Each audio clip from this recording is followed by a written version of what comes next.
Hello, I'm Henry, and I read a book. I read this book, The Great Hunt by Robert Jordan, and I would like to talk about it, please. This is the second book in the Wheel of Time series, and I'm not sure if I liked it more or less than The Eye of the World, which is the first one. Which, if you didn't see, I think I did like. This second one's just as masterfully written. The massive textured world gets expanded in intriguing and compelling ways whilst maintaining like a line of logic. This second one feels like it gets started a lot quicker with a lot more urgency than the first one. Most of the characters grow and become a lot more bearable, and there are some new characters that I quite like. But the first book had this sort of charming quality to it that I don't think this one has. It's hard to call something quaint without sounding really condescending, but the first one was quaint and in a good way. This second one's also got a strange circularness to it. Is circularness a word? It's strangely secular. See, at the end of the first book, our heroes get a big bunch of MacGuffins,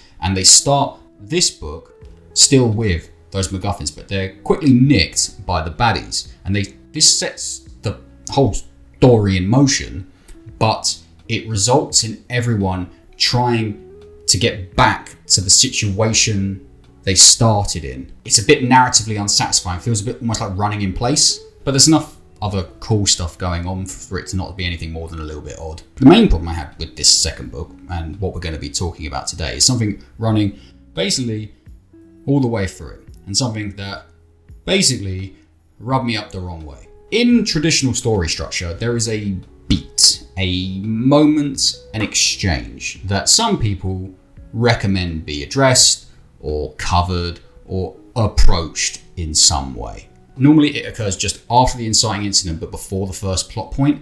The inciting incident starts the story off. The first plot point locks you in. And in between, there is something called the refusal of the call. It's pretty self-explanatory. Something extraordinary happens to the protagonist. The door to the world of the story opens in front of them, and they don't go through.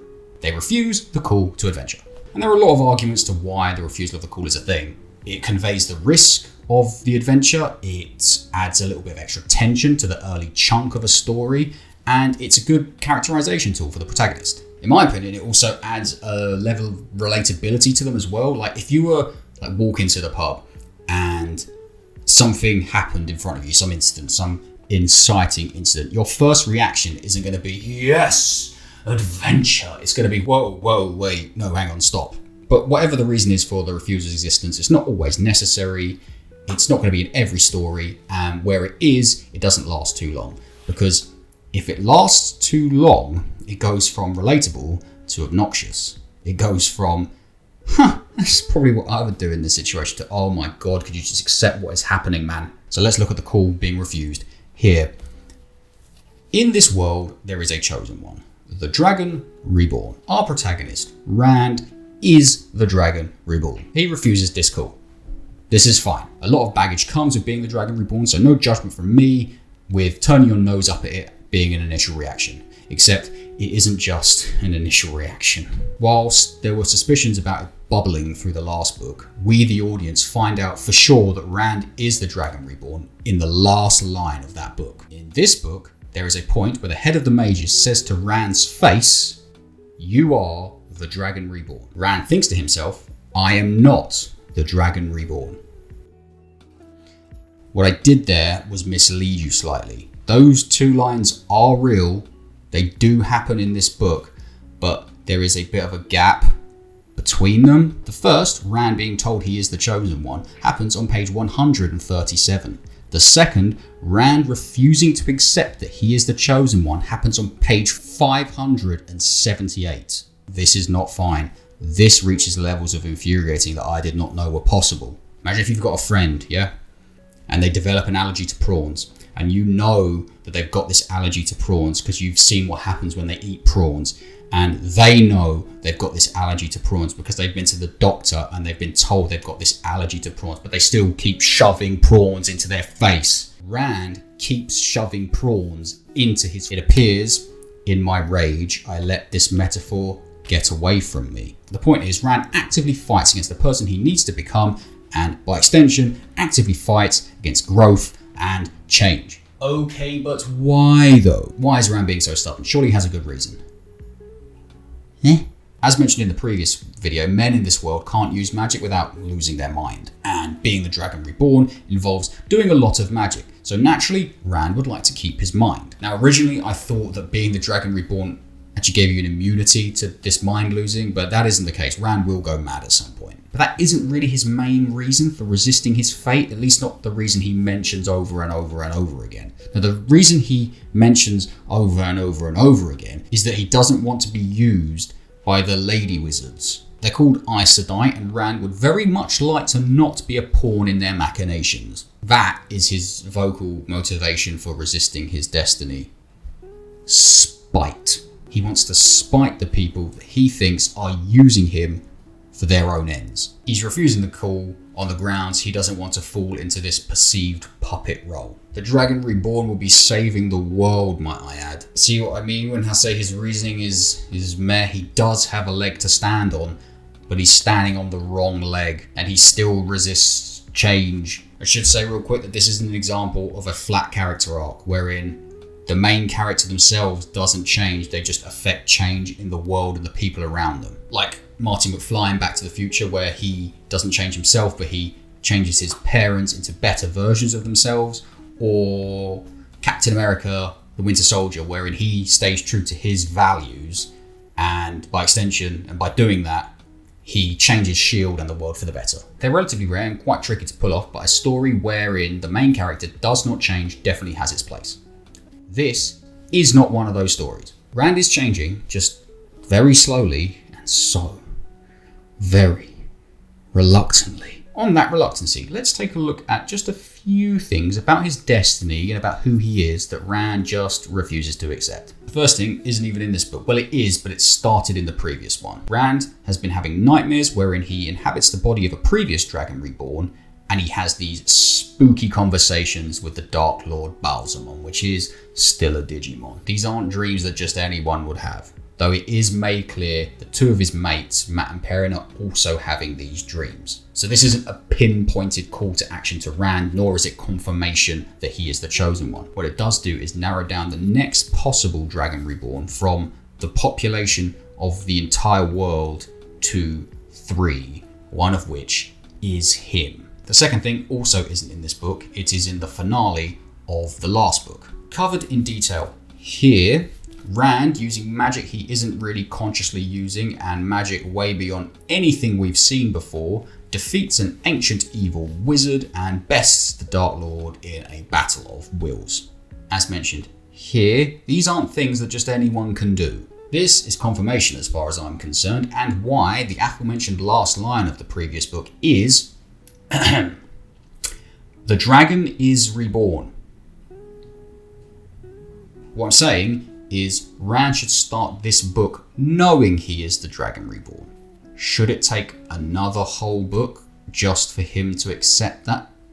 Probably no.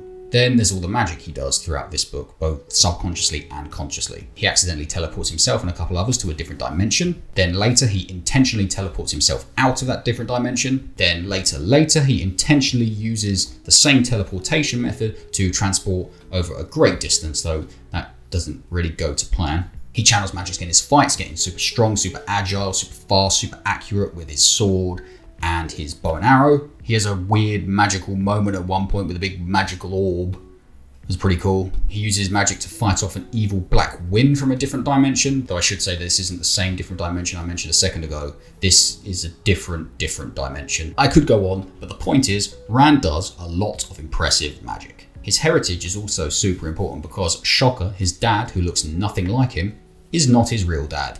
And the tiny little insular village where he grew up, where no one else looks like him, is not where he is from. Rand is in fact a member of this warrior race that is from this Badlands area. And it turns out he was born in the middle of a battle on the slopes of a mountain called the Dragon Mount, a place the previous Dragon Reborn created, and the exact place the previous Dragon Reborn died. Then there's one of them classic prophecies The book came out in the 90s, so we can't hold that against it. But things start happening to him, or have happened to him, that fall into place with the prophecy, and it starts looking more and more real. Where he was born, who he was born to, he gets some scars on his hand, a little bit of this, a little bit of that. It all starts to fit. These are all Dragon Reborn sized red flags waving in Rand's face. He sees them, claps his hands over his eyes, and he's like, no. And now we must talk about the coat.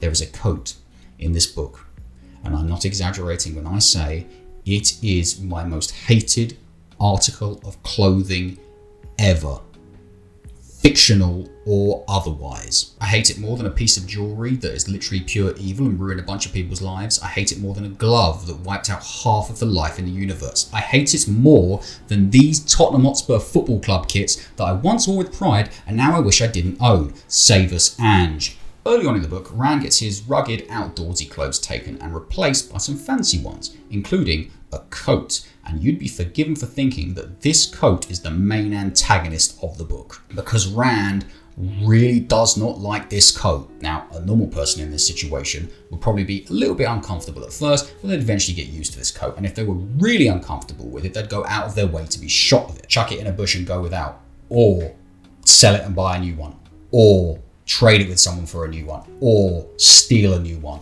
or make a new one, or pay someone to make you a new one. There are hundreds of ways to replace a piece of clothing that you don't like. But Rand does none of these things. Instead, he keeps it and goes on and on and on about how much he does not like it. I am aware of what the coat represents before anyone says anything. I am aware it was given to him by design, both IRL and in-universe. It is a symbol of his growth, or potential growth. He is being groomed to be more than he is, and one day he will wear a coat like it, comfortably, with pride, like it belongs on his back. Which is why I'm even mentioning it at all here, other than it making me irrationally angry. It's an embodiment of the refusal of the call. But when he's got this destiny, and he's got this magic that he's intentionally keeping at arm's length, do we really need countless mentions of this flipping coat? On the same note as the coat, there is a little man called Hurin, who Rand finds himself travelling with for a significant portion of the book. I quite like Hurin. He's loyal, he's earnest, and he's got this unique power that we haven't seen before, where he can smell evil or where evil has been done. Hurin insists on calling Rand Lord Rand.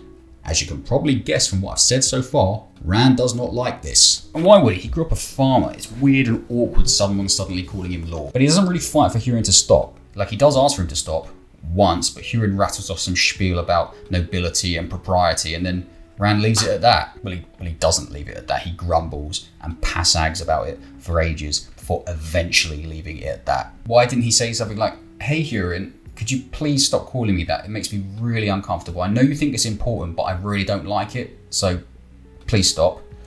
And then if he carried on being called it after that, he could say something like, hey Hurin, you call me that one more time and I'll kick your head in. Again, I understand this is analogous for Rand's character arc. He's gradually becoming a lord, like he's gradually becoming the Dragon Reborn, though glacially is probably a better word here than gradually. But there are so many layers and symbols and personifications to what is essentially him just sticking his head in the sand. We get it. He don't wanna, but he kind of needs to wanna for my personal sanity more than anything. Right, I think we need a break from this and talk about something else. This doesn't have anything to do with the refusal of the call, and I should probably have mentioned it in the last video. But hey ho, we're talking about it now. Do you remember the big koala? His name is Loyal and he is an Ogier.